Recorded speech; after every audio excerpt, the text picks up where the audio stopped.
जंगल का राजा शेर एक ऐसा शिकारी जिससे पूरा जंगल डरता है। लेकिन क्या आपने कभी सोचा है कि शेर अपना परिवार कैसे बढ़ाते हैं? कैसे एक शेरनी मां बनती है? और क्यों एक नर शेर अपने ही बच्चों की जान का दुश्मन बन जाता है? आज हम आपको शेरों की फैमिली प्लानिंग की पूरी कहानी बताएंगे, संभोग से लेकर बच्चों के जन्म तक। शेरनी जब 3 से 4 साल की होती है, तब वह पहली बार गर्भवती होने के लिए तैयार होती है। जंगल में हमेशा सबसे ताकतवर नर शेर को ही यह मौका मिलता है, क्योंकि वही अपने परिवार की सुरक्षा कर सकता है।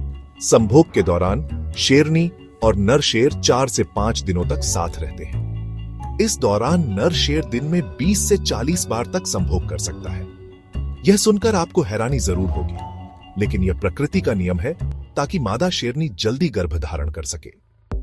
अगर संभोग सफल होता है तो शेरनी गर्भवती हो जाती है और अब शुरू होता है 110 दिनों यानी 3.5 महीने का सफर, जब वह अपनी आने वाली संतान की रक्षा के लिए खुद को छिपा लेती है। गर्भावस्था के दौरान शेरनी अकेले रहना पसंद करती है।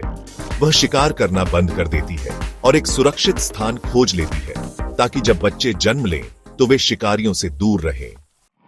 करीब 110 दिनों बाद शेरनी अपने बच्चों को जन्म देती है। आमतौर एक बार में 2 से 6 शावक जन्म लेते हैं।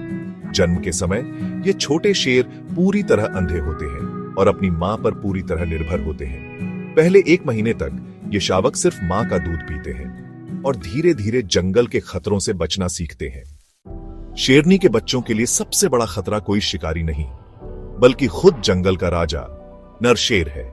जब कोई नया नर शेर किसी प्राइड पर कब्जा कर लेता है तो वह पुराने नर शेर के बच्चों को मार देता है। ऐसा इसलिए होता है क्योंकि वह अपने खून को आगे बढ़ाना चाहता है और शेरनी को फिर से गर्भवती होने के लिए मजबूर करता है। लेकिन कई बार शेरनी अपने बच्चों की रक्षा के लिए लड़ जाती है, भले ही उसे अपनी जान गंवानी पड़े।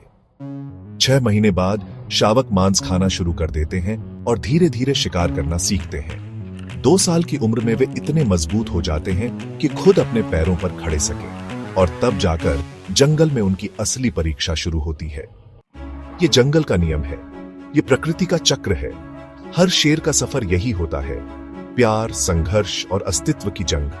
शेरनी मां बनती है, बच्चे पालती है और फिर एक दिन वही बच्चे अपने नए परिवार की शुरुआत करते हैं। यही जंगल की कहानी है जो सदियों से चली आ रही है और हमेशा चलती रहेगी।